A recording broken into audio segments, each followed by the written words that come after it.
அனைவருக்கும் வணக்கம். Welcome to world village cookery channel. எல்லாரும் எப்படி இருக்கீங்க?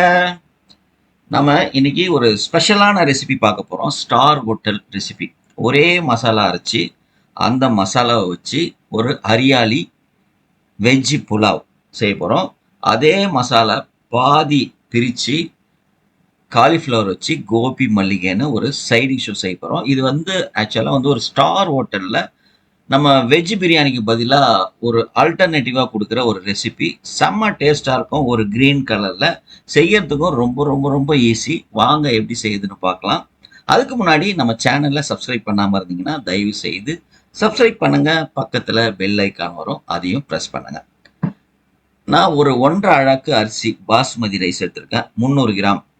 அதை நல்லா தண்ணி ஊற்றி 2 தடவை நல்லா வாஷ் பண்ணிவிட்டு ஒரு அரை மணி நேரம் இல்லைன்னா 1 மணி நேரம் நல்லா ஊற வச்சுக்கலாம். அதுக்கப்புறம் காய்கறி கட் பண்ணிக்கலாம். நான் கேரட்டு, பீன்ஸு, உருளைக்கிழங்கு, காலிஃப்ளவரு, பட்டாணி எல்லா காய்கறியும் ஒரு 100 கிராம் எடுத்திருக்கேன். கேரட்டு, பீன்ஸை நல்லா நீட்டாக பெருசு பெருசாக கட் பண்ணிங்க. காலிஃப்ளவர் ஒரு பெரிய பெரிய பூவாக கொஞ்சம் போல் இருந்தால் போதும், ஒரு 5-6 பீஸு. அதுக்கப்புறம் உருளைக்கிழங்கும் நல்லா பெரிய பீஸாக கட் பண்ணிங்க, அப்போ தான் குழஞ்சி போகாமல் இருக்கும். பட்டாணியை காஞ்ச பட்டாணி முன்னாடியே ஊற வச்சுட்டு ஒரு விசில் வேக வச்சு எடுத்துருக்கேன். ஸோ இது மாதிரி காய்கறியை முதல்ல ரெடி பண்ணிக்கலாம். அதுக்கப்புறம் நம்ம ஒரு மசாலா ஒன்று அரைக்க போகிறோம். ஒரு 6 பச்சை மிளகா, 50 கிராம் உரிச்ச பூண்டு, 30 கிராம் இஞ்சி, ஒரு கை நிறைய கொத்தமல்லி, கை நிறைய புதினா. இது எல்லாத்தையும் மிக்சி ஜாரில் போட்டுங்க. முதல்ல பச்சை மிளகா, பூண்டு, இஞ்சி, அப்புறமா புதினா, மல்லி இது சேர்த்துக்கினா கொஞ்சம் போல தண்ணி ஊற்றி நல்லா பேஸ்ட்டாக மைய அரைச்சி தனியாக எடுத்து வச்சுங்க. ஒரு பாத்திரத்தில் தண்ணி கொதிக்க வச்சு அந்த கொதிக்கிற தண்ணியில் ஒரு காலிஃப்ளவரை நல்லா பெரிய பெரிய பூவாக கட் பண்ணி வச்சுருக்கேன். அதை போட்டு ஒரே ஒரு நிமிஷம் லேசாக அதை வாட்டிட்டு, வேக வைக்கக்கூடாது, ஒரே ஒரு நிமிஷம்தான். அதை அப்படியே எடுத்து ஃபில்டர் பண்ணி தனியாக எடுத்து வச்சுங்க. இந்த பூலேருந்து தான் நான் ஒரு 5-6 பூ எடுத்து புலாவுக்கு யூஸ் பண்ண போகிறேன்.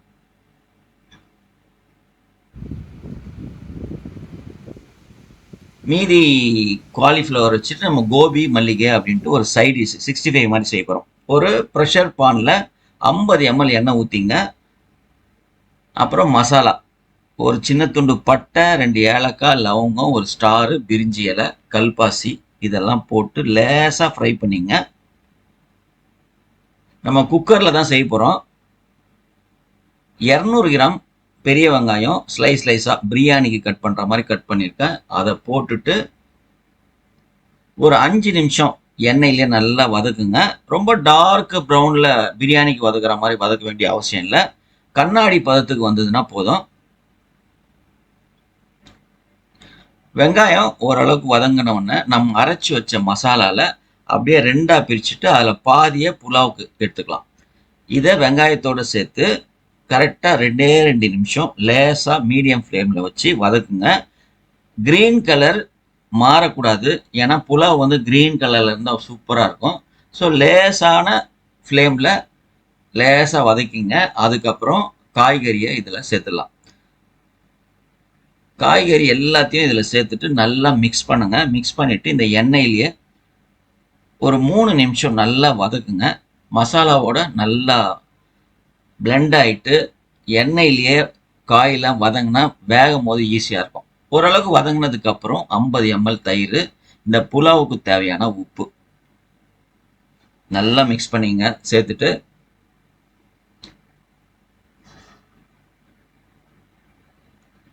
சேர்த்ததுக்கப்புறம் கடைசியாக நம்ம வேக வச்சுருக்க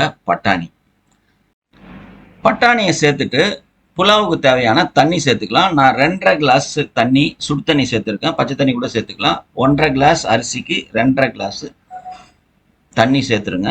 நல்லா மிக்ஸ் பண்ணிவிடுங்க. மிக்ஸ் பண்ணிவிட்டு மூடிட்டு கொதிக்கிற வரைக்கும் வெயிட் பண்ணலாம்.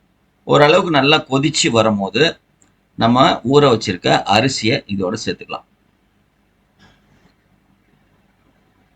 அரிசியை சேர்த்துட்டு மிக்ஸ் பண்ணிவிடுங்க. இந்த டைமில் நீங்கள் உப்பு செக் பண்ணுறதா இருந்தால் செக் பண்ணிக்கலாம்.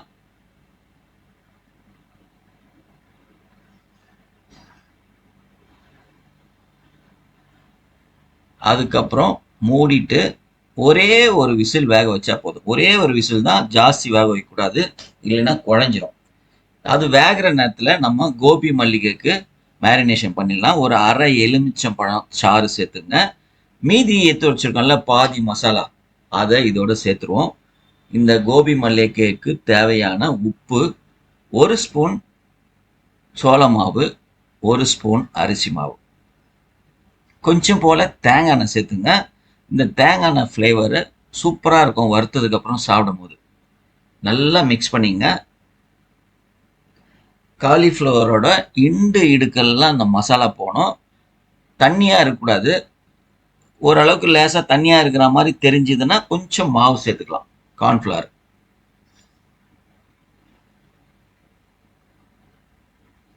இப்போ பாருங்கள், சூப்பராக நல்லா மிக்ஸ் பண்ணியாச்சு. அதை அப்படியே எடுத்து ஓரமாக கொஞ்சம் நேரம் வச்சுருவோம். இப்போ பாருங்கள், விசில் வருது. முதல் விசில் வந்து முடித்தோடனே ஸ்டவ் ஆஃப் பண்ணிடணும். ப்ரெஷர் போகிற வரைக்கும் வெயிட் பண்ணலாம். அந்த நேரத்தில் நாம் ஒரு வாணலியில் தேவையான அளவு எண்ணெய் ஊற்றி கோபி மல்லிகையை வறுக்க ஆரம்பிச்சிடலாம். இப்போ நம்ம மேரினேட் பண்ணி வச்சுருக்க கோபி மல்லிகையை நல்லா மிக்ஸ் பண்ணிவிட்டு இது மாதிரி 3-4 பீஸாக எடுத்து காஞ்சின்னு இருக்க எண்ணெயில் போடுங்க. போட்டதுக்கப்புறம் மீடியம் ஃப்ளேமில் வச்சிடணும், ஹை ஃப்ளேமில் இருக்கக்கூடாது. நல்லா பொறுமையாக பொன் முருவலாக இந்த க்ரீன் கலரு ஒரு பாதி அப்படியே இருக்கும், அந்த அளவுக்கு லேசாக ஃப்ளேம் வச்சு அருமையாக வறுக்கணும். உடனே கிளறாமல் ஒரு 3 நிமிஷம் கழித்து கிளறினீங்கன்னா மசாலா பிரியாமல் வரும். எல்லாம் வறுத்ததுக்கப்புறம் கடைசியாக கொஞ்சம் கருவேப்பிலை போட்டு அப்படியே எடுத்திங்கன்னா பார்க்கவே பசுமையாக பளபளன்னு சூப்பராக இருக்கும். இந்த கோபி மல்லிகை சாப்பிட்றதுக்கும் செம்ம டேஸ்ட்டாக இருக்கும். மீதி இருக்கிற காலிஃப்ளவரையும் அதே மாதிரி வறுத்து தனியாக எடுத்து வச்சுங்க.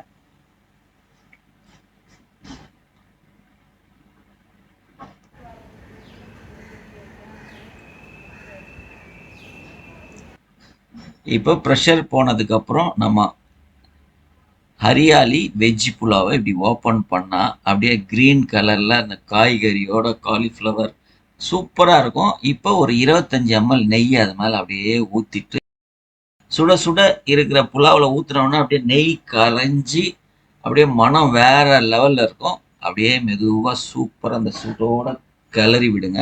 கிளறிட்டு சுட சுட சுட உங்கள் வீட்டில் இருக்கவங்களுக்கு அந்த கோபி மல்லிகையோட சர்வ் பண்ணிங்கன்னா எவ்வளோ சாப்பிட்றாங்கன்னு அவங்களுக்கே தெரியாது, அந்த அளவுக்கு செம்ம டேஸ்ட்டாக இருக்கும். கண்டிப்பாக உங்கள் வீட்டில் இந்த விஐபி வெஜ் புலாவ் காம்போவை ட்ரை பண்ணுங்கள். செஞ்சு பார்த்துட்டு எப்படி இருந்ததுன்னு கமெண்ட் பாக்ஸில் கமெண்ட் பண்ணுங்கள். உங்களோட ஒவ்வொரு கமெண்ட்டும் எங்களுக்கு ரொம்ப ரொம்ப முக்கியம். இந்த வீடியோ உங்களுக்கு பிடிச்சிருந்ததுன்னா ஒரு லைக் ஒன்று போடுங்க. உங்கள் நண்பர்களுக்கும் உறவினர்களுக்கும் இந்த வீடியோவை ஷேர் பண்ணுங்கள். முக்கியமாக நம்ம சேனலை சப்ஸ்கிரைப் பண்ண மறந்துடாதீங்க. மீண்டும் அடுத்த வீடியோவில் பார்க்கலாம். நன்றி, வணக்கம், பபாய்.